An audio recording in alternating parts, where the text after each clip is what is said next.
Alors, bonjour Elodie, on est à la veille des rencontres citoyennes à Vierzon. Donc, est-ce que tu peux te présenter, nous dire qui tu es, si tu représentes une association, un collectif, et d'où tu viens? Et d'où je viens. Donc, je suis Elodie, j'ai 39 ans, je suis mère d'une enfant qui a 4 ans, Jeanne, en couple avec son papa, je suis de Bordeaux, et je suis infirmière de métier, infirmière libérale pendant le Covid. Et quand les obligations d'injection dites vaccinales s'imposent à nous, je peux pas m'y accorder du tout. Je peux pas répondre à ces obligations et je me dis qu'est-ce que je fais? Parce que je suis pas hospitalière à ce moment-là, je suis en libéral et je peux pas abandonner mes patients, je peux pas abandonner mes associés, je peux pas abandonner mon poste. Il y a un peu un truc qui dit t'abandonnes pas ton poste s'il n'y a pas de raison valable. Et puis t'injectes pas un produit que tu connais pas. Comment je fais en fait? On n'a pas trop de solutions qui sont proposées à nous. Et me suspendre et quitter mon poste, je peux pas m'y accorder non plus. Et donc je décide de faire des faux passes vaccinaux. Donc d'abord pour moi, pour honorer ce besoin de rester dans le lien professionnel et humain. Et puis ensuite assez rapidement pour d'autres personnes, pour à peu près les mêmes raisons. Soit conserver son emploi, mais pour honorer l'emploi, pas par nécessité, vraiment pour honorer l'emploi. Ou alors une vocation profonde en fait. Voilà. Et puis ça va être aussi des faux passes pour maintenir le lien familial. Aller voir une personne âgée en structure, prendre un billet d'avion pour aller voir un parent souffrant à l'île de la Réunion. Voilà, des exemples comme ça. Donc je m'engage. Et pourquoi je suis ici? En fait, parce que j'ai été dénoncée par mes associés à l'époque. Et s'en est suivi tout un tas de procédures juridiques. Un lynchage personnel énorme. Et je suis là, je crois, pour commencer un petit peu à témoigner de cette histoire. Parce que je suis loin d'être la seule à avoir fait ce choix-là. Et c'est vrai que jusque-là, je pense qu'on nous a pas trop entendu. En fait, on a beaucoup entendu les soignants suspendus, mais les soignants qui ont choisi finalement de trouver une solution pour, je dirais, maintenir le lien, on nous a très peu entendu jusque-là. Voilà. Donc je ne fais pas partie d'une association, même si j'ai pu être dans le mouvement de Réinfo Covid, évidemment que je suis aussi dans le mouvement du syndicat Liberté Santé. Je crois aussi que je suis surtout dans le mouvement de ce qui se propose aujourd'hui dans la construction d'une autre santé pour maintenant et demain. Ça, c'est ce qui m'anime profondément. Mais je suis là surtout pour témoigner de voilà, on existe, on a fait ça pour résister, certes, maintenir le lien. Et je crois, moi à ce moment-là, je me dis qu'est-ce que je peux faire pour rendre service? Qu'est-ce que je peux faire pour continuer et rendre service? Et il y avait une solution, c'était les faux passes. Voilà. Et qu'est-ce qui a amené vos collègues, puisque j'imagine que vous étiez proches, que vous connaissiez, vous échangez, qu'est-ce qui les a amenés à vous dénoncer? Parce que vous auriez pu critiquer avec vous, mais la dénonciation, c'est quand même, la délation, c'est quand même fort, quoi. Ben, c'est la trahison, un peu la déloyauté aussi, le non-respect de l'autre, de son prochain. On était proches, oui. En libéral, on peut pas être juste des collègues, en fait. C'est pas possible. On a besoin vraiment de faire corps. Et là, le corps, il se désolidarise. La peur. C'est la peur. La peur. La peur de perdre. La peur de perdre. La peur de perdre les repères, le confort. Et au moment du Covid, c'est vrai que il y a plus de repères, en fait. Tout est bousculé. Okay. Ouais. Et depuis, ils ont compris ou non, toujours pas. Ils sont toujours vraiment dans cette croyance que j'ai bien fait. Elles ont bien fait, ouais. Pour l'instant, elles sont encore dans le j'ai bien fait. Ah oui.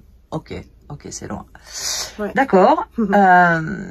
Donc, bon, là, ma question, c'était qu'est-ce qui vous a personnellement amené à vous engager là-dedans, mais je pense que là, vous avez déjà répondu à cette question. Ouais. D'accord. En quoi vous pensez que ces rencontres citoyennes qui s'organisent demain sont nécessaires, utiles, particulières, etc. La prise de parole, le lien, la transmission, pour continuer. Parce qu'on aurait envie, et je pense en tout cas tous les résistants à ce moment-là ont vécu ce truc de lutter contre quelque chose. Ça, c'était un piège qui a été emprunté au début et je pense que c'est normal, ça nous a permis de prendre le mouvement. Mais je crois que ce qui est surtout important, c'est de maintenant, pardon, je bégaye, c'est l'émotion, mais c'est d'œuvrer pour. C'est vraiment construire. Et c'est ça qui m'amène à participer au congrès demain. Jusque-là, c'est pas que j'étais pas encore prête, mais j'étais encore dans mon combat personnel, rester en vie en fait. Et aujourd'hui, je suis vivante, j'ai envie de le montrer et de participer à ça. Ouais.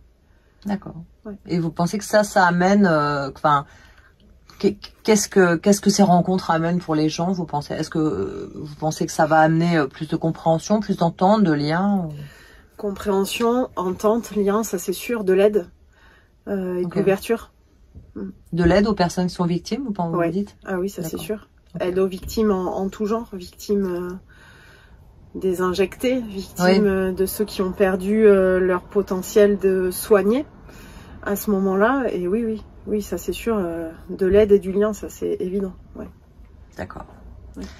Bon, alors, une toute dernière question. Si vous pouviez changer quelque chose d'un coup de baguette magique pour changer le paradigme dans les années à venir, ce serait quoi? Alors, le mot qui me vient, je ne sais pas trop comment le mettre en place, mais c'est l'avenir qui nous le dira, c'est l'ouverture. Qu'on puisse être ensemble, même si on n'est pas d'accord, qu'on puisse... c'est ce que je dis d'ailleurs dans un des procès que j'ai eu, c'est pouvoir mettre une table dans la cour et discuter autour de la table en fait. Et ça jusque-là on n'a pas encore réussi à le faire, on va le faire demain, mais on est ensemble, mais on n'arrive pas encore à le faire avec ceux avec qui on se comprend pas. Et tant qu'on n'arrivera pas à faire ça, on pourra pas... Et qu'est-ce qui empêche ça à votre avis? L'ego, l'arrogance, la peur, les blocages personnels. Et vous pensez que c'est quelque chose de naturel ou quelque chose qui a été induit éventuellement? Induit. On a perdu le bon sens, je crois.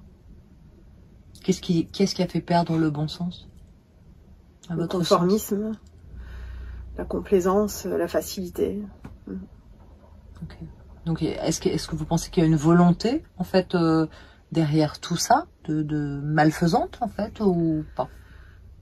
Oui. Ouais. Okay. Et c'est à nous de reprendre notre place et notre pouvoir.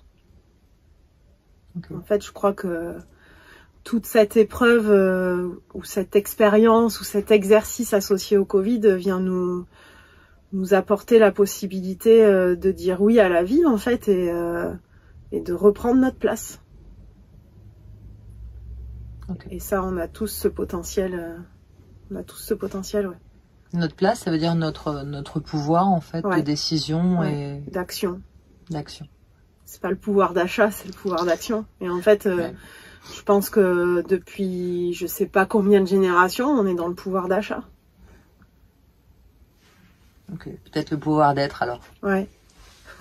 Ok, bon, mais c'est joli. Ouais, ça paraît joli et infaisable, mais je pense qu'ensemble on peut y arriver. Ça prendra une marche après l'autre, mais. En même temps, c'est vrai que dans ce pouvoir d'achat, on voit les gens qui consomment de plus en plus d'anxiolytiques, qui sont de plus en plus seuls. Le confinement, ça a été terrible à ce niveau-là.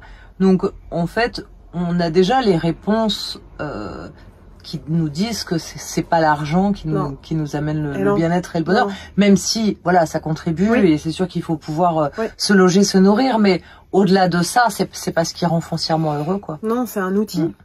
Mais si cet outil nous sépare, il faut rééquilibrer l'outil en fait, remettre l'argent comme un outil. Ouais, exactement.